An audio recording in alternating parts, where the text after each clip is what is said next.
Hi folks, welcome to part 3, week 3 of the 15-minute daily guitar workout. Hope you've been getting okay with parts 1 and 2. What we're going to do today is focus again on 3 5-minute sections of technique, ear training and theory.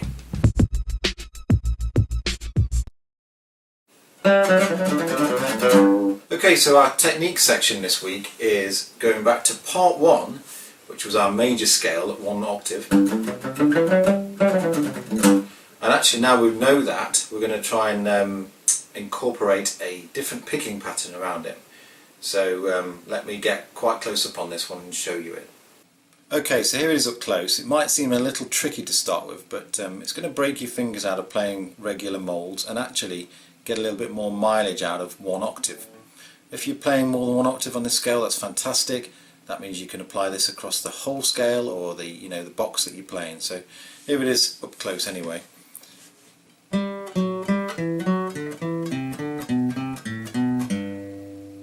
So we'll break that down, and you first, obviously a part of the major scale pattern we've done already lands on your little finger. That's the last note of the octave. So we're going to start there, and it's a descending pattern. There are your first 2 notes.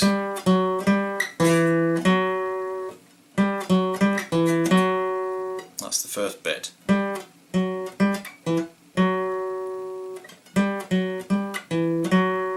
we're going to come down to this string and then back.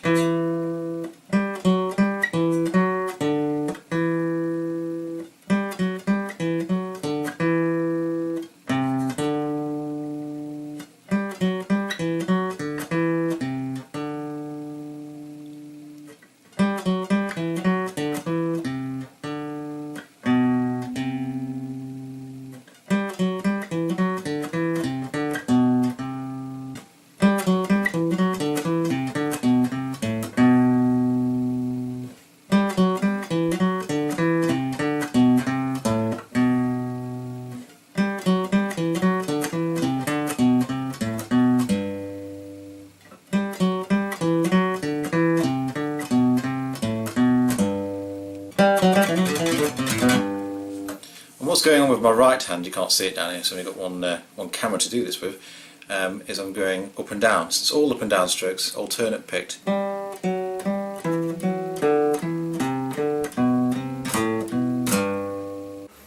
So you can do that in major, and also you could take week 2's pattern, which was the minor scale, and you could play the same picking pattern and apply it to that scale, so you'd end up with.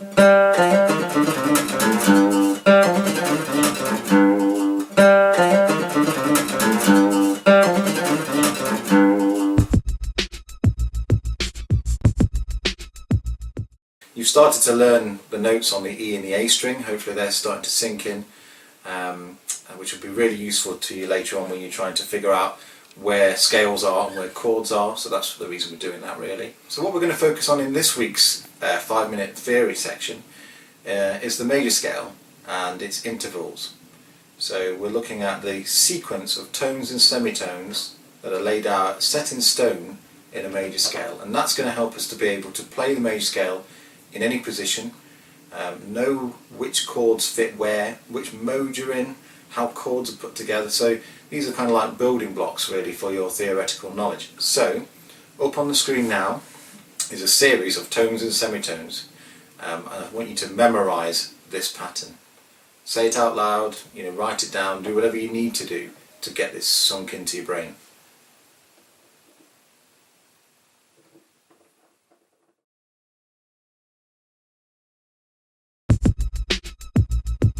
Okay, so for week 3's ear training session, what we're going to do is we're going to spend 5 minutes trying to listen for the difference between a major chord and a minor chord. So I'm going to give you a blank screen in a little second or two with some chords. Some will be major, some will be minor, and I want you to use your newfound knowledge of the names of the notes on the A and the E string to kind of move around and go, that sounds like the bass note of the chord that I'm playing. And then decide, does the chord sound happy or sad? Really fundamental, really. So here's happy, here's sad. Happy, 9 times out of 10, is going to be a major chord. Unhappy or sad, 9 times out of 10 is going to be a minor chord. So, I want you to try and find the bass note, then decide whether it's happy or sad. And then you should be able to tell me the name of the note on that string and whether or not it's a major or minor chord. For example, if I'm playing this chord, and you go, right, it's that bass note, so what note is that? That's the 7th fret. So you work your way up, E, F, F sharp G, G sharp A sharp B. So it's a B something. Is this happy or sad? Sounds happy, so it's B major. That's the premise of it. Don't worry about getting it right. It's about just actually having a go at it and just training your ears to listen for the differences. And once you've cracked major and minor, then you can look at the subtleties of major 7s, minor 7s, and all of those kind of melancholic type chords as well. Sort of sit between straight happy and straight sad. Anyway, so give them a go. I'm going to go to a blank screen in a minute, give you a load of majors and minor chords to have a listen, try and find them, and drop them in the comments box below and say, tell me how you've been getting on with them. Alright, until next time, have a go at this, and I'll see you in a week.